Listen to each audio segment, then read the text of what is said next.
contigo. Continuamos con más de Gente y Ciudad, con María Alejandra Malaver. Leyes, normas, acuerdos, instrumentos para las mejores relaciones en la ciudad. Y excelente tener en línea a Camilo London hoy, asesor en gestión de tributos, docente de la Cátedra Tributaria de la Universidad Católica Andrés Bello, afiliado, ex vicepresidente de la Cámara de Comercio e Industrias del Carón y además editor del blog Gerencia y Tributos. Sus redes sociales, Twitter, @soycamilolondon, en Instagram, @camilo.london.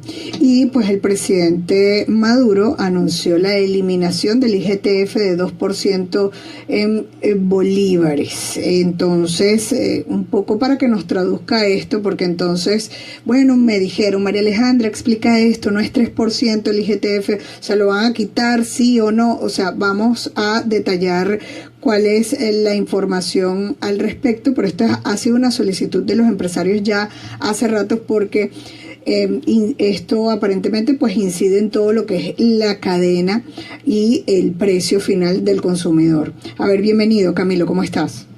Muy buenos días, María Alejandra, gracias por la invitación a tu programa y un saludo a esa amplia audiencia que se conecta contigo todas las mañanas.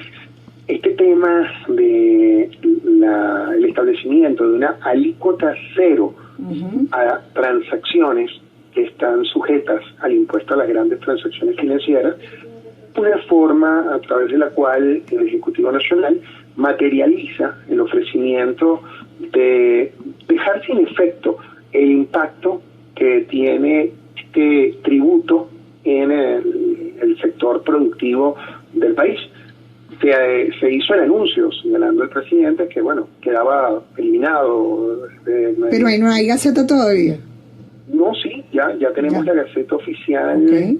Establece este medio o esta forma a través de la cual se hizo una dispensa, o se dio una dispensa del pago del tributo, se estableció una dispensa del pago del tributo, no por vía de una exoneración, que era lo que esperaba, al menos particularmente cuando el presidente dice, tengo ya el decreto listo para eliminar el impuesto a las grandes transacciones financieras que aplica a los bolívares.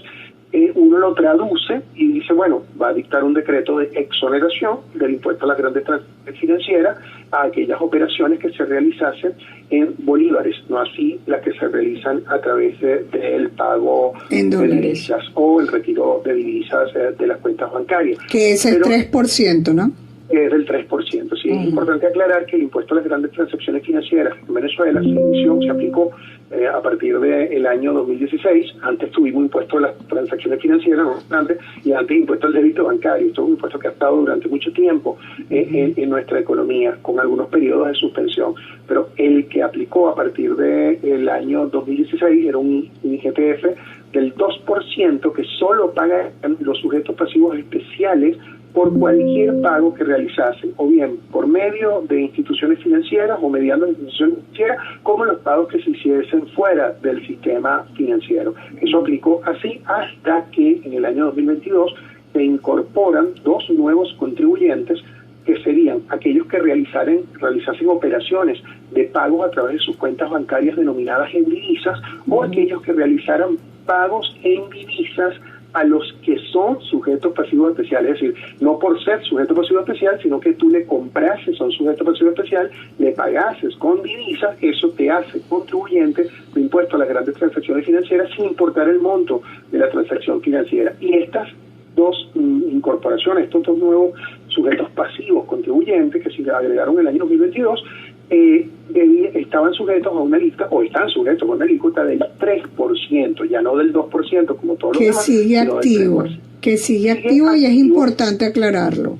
Sí, importante aclararlo porque lo que ha establecido el presidente es una dispensa que se da indirectamente, al no ser una exoneración propiamente dicha, pero tiene el mismo efecto económico. Lo que pasa, Camilo, es que decir alícuota cero es como decir de repente regresa, ¿no? Bueno, así como también puede regresar una que venza el plazo, que se expira el plazo de una exoneración que se otorgue, por ejemplo, por un lapso de un año. Lo cierto es que el impuesto a las grandes transacciones financieras está previsto en una ley y solo una modificación de la ley podría dejarlo sin efecto, digamos, absoluto.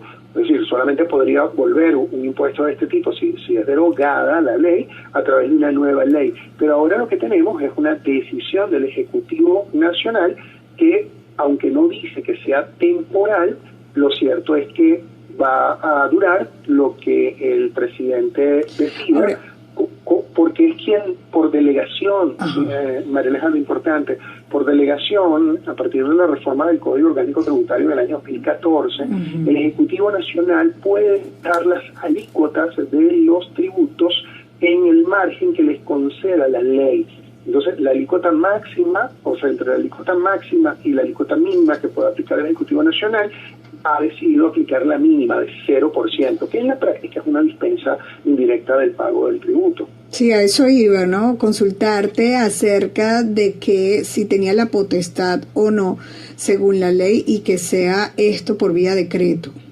Sí, el Código Orgánico Tributario reformado en noviembre del año 2018 estableció aquí tengo un lapsus 2014, 18 Exacto. de noviembre de 2014, estableció que el Ejecutivo Nacional podía establecer las alícuotas siempre que la ley así lo autorizase, dentro del rango previsto en la ley, y tanto la ley de impuestos sobre la renta como la ley de impuestos a las grandes transacciones financieras confieren al Ejecutivo Nacional la fijación de la alícuota dentro de un rango. Como te digo, lo que ha hecho el Ejecutivo es, a través de un decreto, que es una decisión administrativa del Ejecutivo, ha fijado la alícuota en 0% a las transacciones financieras que corresponden a esas operaciones que realizan los sujetos pasivos especiales, o aquellos que están vinculados a los sujetos pasivos especiales, o aquellos que realizan pagos por cuenta de los sujetos pasivos especiales. O sea, se enfoca en los sujetos pasivos especiales la alícuota del 2%, que ahora va a ser 0, cuando realicen operaciones de pago a través de la banca, o a través de efectivo, o a través inclusive de otros medios como la compensación, la condonación, cualquier medio a través de la cual se extinga la deuda, va a estar sujeta a una alícuota del 0%, claro. Manteniéndose, ahora, como bien lo señala, el 3% cuando Exacto. cualquier persona pague a un sujeto pasivo especial en divisas, o le pague una persona que tenga cuenta en divisas, pague a través de la misma a un tercero. Ya, entonces, los efectos de entender el tema económico, la gente lo entiende más rápido en su bolsillo. Los empresarios llevan rato pidiendo la eliminación del IGTF, y mucho más cuando surgió esta del 3%, que no fue eliminado. Pero los efectos del bolsillo, en consecuencia, los precios, ¿en qué afecta la economía? ¿Cómo estarán los precios del consumidor final?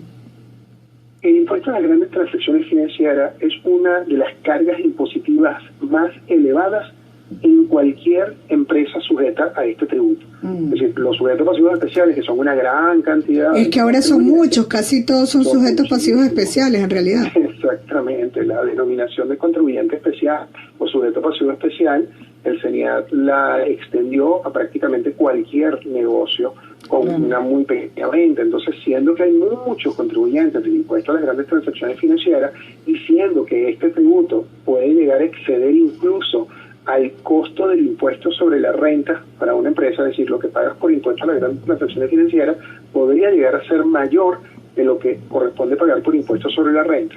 Entonces, este tributo tiene un impacto importante en la estructura de costo de las empresas, y impacta la estructura de costo, como ya lo establece, digamos, la economía, aunque no sea deducible calcular el impuesto sobre la renta, es innegable que forma parte de la estructura de costo, y los costos se recuperan con precios en una economía en la medida de lo posible, ¿no? En la medida que el mercado lo permite. Pero entonces el IGTF, los economistas han determinado que tiene un alto impacto en el precio que paga el consumidor. Exacto. Así que esta minoración debería de generar un alivio en lo que representa, digamos, el costo. Esto podría trasladarse, esta disminución, al cliente, pero eso es algo que va a depender de cada una de las empresas. Claro, que no se lo queden de ganancia ahora, aunque querrán recuperar, pero igual, claro, o sea... Claro, lo que pasa es que en términos económicos, Sí. María Alejandra, hay que entenderlo, ya microeconómicos, una entidad que está sometida a una carga impositiva que podría llegar en 50% de su utilidad.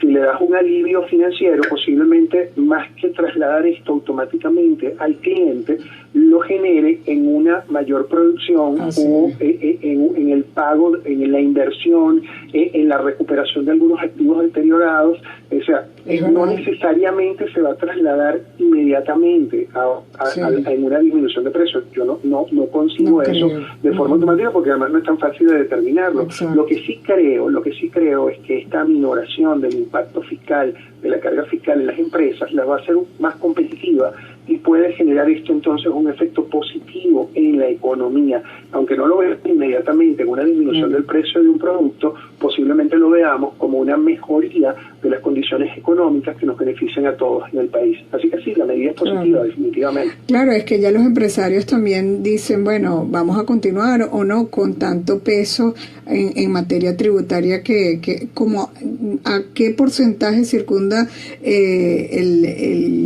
la carga impositiva o de tributaria para una empresa hoy en día en Venezuela, ya para finalizar, Camilo.